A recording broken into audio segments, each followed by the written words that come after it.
Hey guys, what's going on? Inception here, and welcome to another video. Ladies and gentlemen, today we have the Les Normands card to review today. It's a Liga Santander Player of the Month card.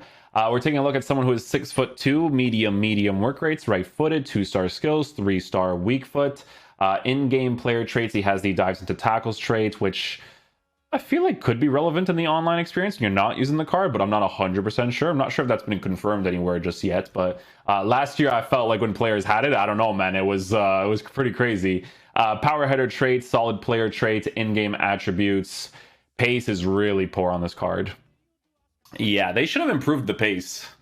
For a player of the month card, like it wouldn't have been anything too crazy to give him a pace boost. Like if he had base card stats of 79 acceleration with 77 sprint speed, then that would have been like at least okay, you know, but it is what it is. He has 69 77, so we're gonna boost that to a 79 87.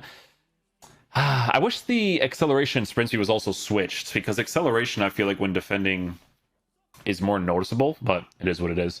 Base card stats are shooting non-existent. He has short passing, which is decent. Dribbling stats are really bad, to be fair, but it is a center back card, so it might not necessarily be a huge nuisance. I feel like it would be because of base card stats for pace. What is his body type? His body type is high and average. Okay, so high and average body type. Defensive stats for base card stats set up nicely so that when you give him the shadow chemistry style, it's in a good area. And then for physical stats, he has 89 for strength, 74 for aggression, 91 for jumping while working with 6'2" height. The card definitely looks underwhelming, to be honest. I think they could have definitely improved him in certain areas, but we are going to try him out regardless. So in this team, Guiu just made it for me just so I can do the review here. We will use... You know what? I'm going to use this base 4-4-1-1 because it uses press after possession loss, forward runs. It forces attacking AI out of the players. What's the chemistry, or what's the thing for this? Oh, you don't touch the instructions on that. Yeah, I'm actually going to keep it like that. Because this is press after possession loss. Yeah, it's pretty good, actually. Okay, cool. We'll just try him out in that center back position, and we'll see how he plays.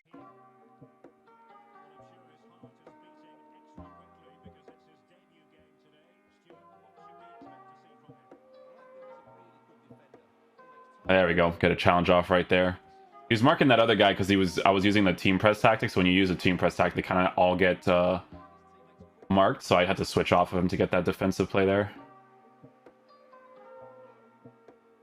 I'm gonna push him out of position here to see how fast he tracks back. That's okay, he just jogs back. He just gets into his original position again.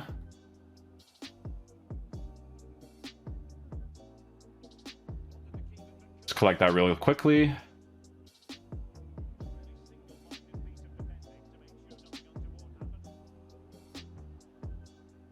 That initial transition speed you definitely notice because of his dribbling stats with his acceleration. But at least he was able to collect the ball there.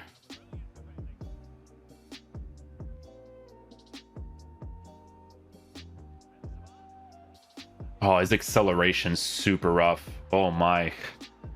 Yeah, when you're running with him, like, you can definitely feel the sway on the card. The dribbling stats with that acceleration, for sure.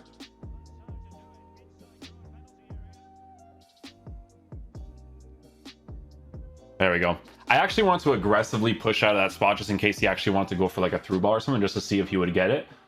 Defensively, he's doing well from his defensive stats, but it's just the acceleration and dribbling stats with his body type. That's what you notice the most, for sure. Get that ball there. Nicely done. Well positioned there.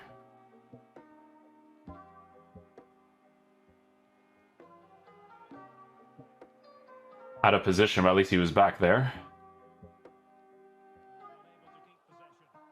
I'll trigger. Oh, man. Woo! Woo! Okay, we're back. Yeah, I just wanted to L trigger shield just to see what he would be like under pressure, which, again, because his base characteristics doesn't work out great.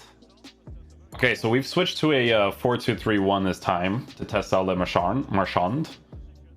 See how he plays in it, man. Nice, good challenge there. Even when I have to like initially control him and move with him, like you feel that restriction for sure.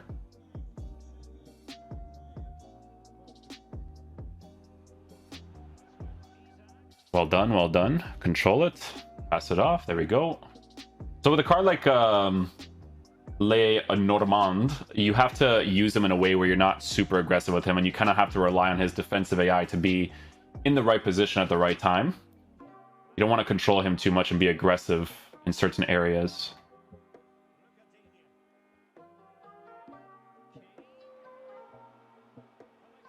Kane's a beast. Keane is like the mid-tier he's like the mid-tier striker card in my opinion. He's really good.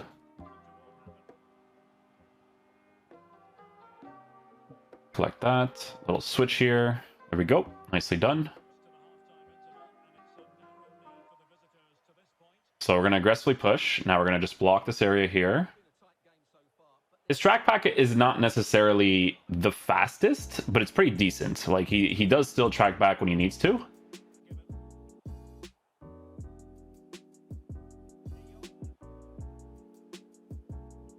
What did he just do right there? What was that? He was like, I have no agility.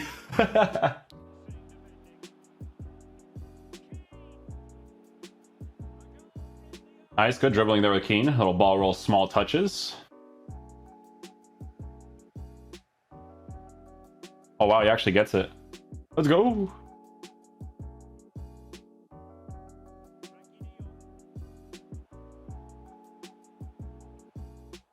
I don't think he would have actually understood that situation right there. Like, AI-wise, to actually accelerate to that player making that attacking run. But Cancelo's a monster, so...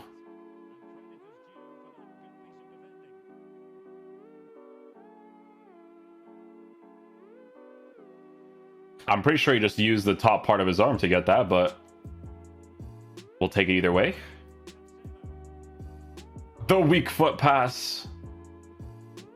Switches across the pitch, like I expect them to hit them okay. They're very effective in this game. Okay guys, so final verdict on the new Le Normand card. So in regards to how he performs in game, guys, it does make the most sense to give him the Shadow Chemistry style, because the Shadow Chemistry style will be boosting the acceleration to a 79 with 87 for sprint speed, while making his defense in the mid and high tier areas very, very nice. Now, the thing about this card is that when you're using him in game defensively, right, when you only look at the defensive stats, he actually performs quite decently. Like, he actually tackles the ball really nicely. There are moments where he is very sluggish, and the reason why for this is because of a combination working with the pace, dribbling, as well as the high and average body type at a 6'2" height. That is the most noticeable thing about this card, right? I felt like the agility, balance, dribbling with the pace, like all of that was the key factor that makes him annoying to use from time to time in regards to kind of like aggressively pushing with him. But if you use him in your team, you kind of just have to rely on his defensive AI, you know, being well positioned when it has to be, right? That's the thing that you have to work with the most, because let's be honest, the card isn't that great. Yes, it's a 14K card, so they didn't make it too expensive, but I don't know, man. I feel like a card like this, even on the market, would probably be like a discard card, to be honest with you. But yeah, 14K, very low, not an SBC that I would do myself, especially with the players that exist, right? Because if we take a look at the players that exist in this league right now, Liga Santander, playing in the center back position, like even just going for a rare gold David Alaba, a Koundé card, right? Because obviously some people will be looking at the French links. Like, this Koundé card is honestly very, very good. Like, I'm actually probably going to be using him on my Road to Glory accounts because of how good he is. Because, like, let's take a look at this card, right? Like, we're taking a look at someone who has amazing pace, right? 91 is good for the meta of the game, obviously. Defensive stats are going to be in the low 90s, high 90s. The only thing that's low is heading accuracy, but he has defensive awareness